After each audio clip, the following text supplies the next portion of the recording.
दिहल गोदिया छठी मैया अर्घ दे बिहो भर दिहल गोदिया छठी मैया अर्घ दे बिहो आजन बहजन घाट बजावाइब कोसी भरवाइब हो आजन बहजन घाट बजावाइब कोसी भरवाइब हो।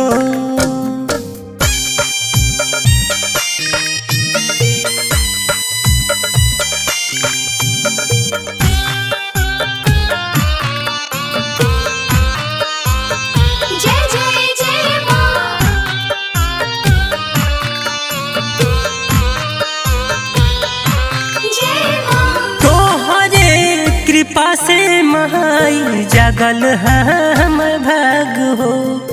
पुतवो अमर रहे मोर सुहाग हो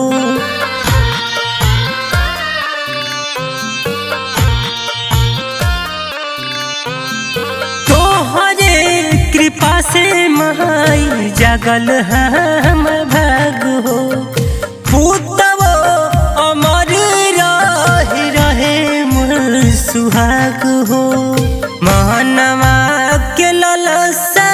पुराई दिहलु बाजा बाजावाई बिहो महनवा के ललसा पुराई दिहलु बाजा बाजावाई बिहो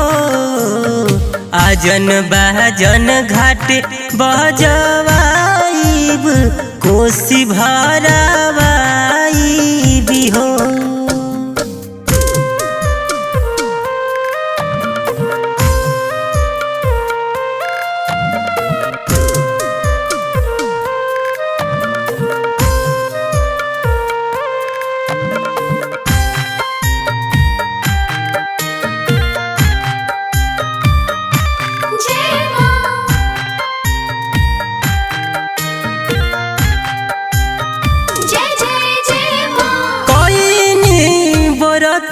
तोहर महिमा अपार हो मानवा के लालसा पुरैलू हमार हो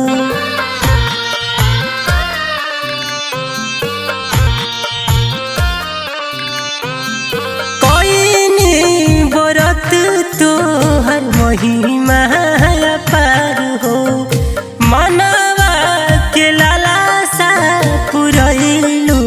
हमार हो संत लाल से अर्घ दिलवाइब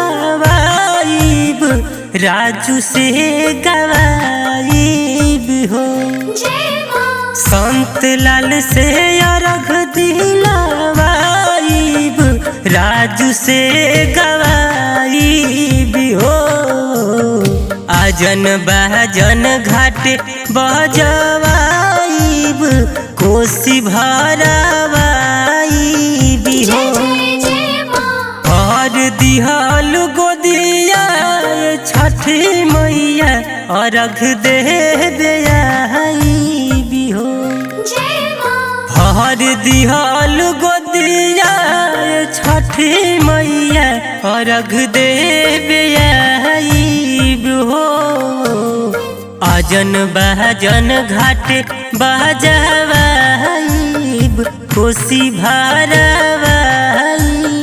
हो आजन बहजन घाट बजावाइब कोसी भरवाइब।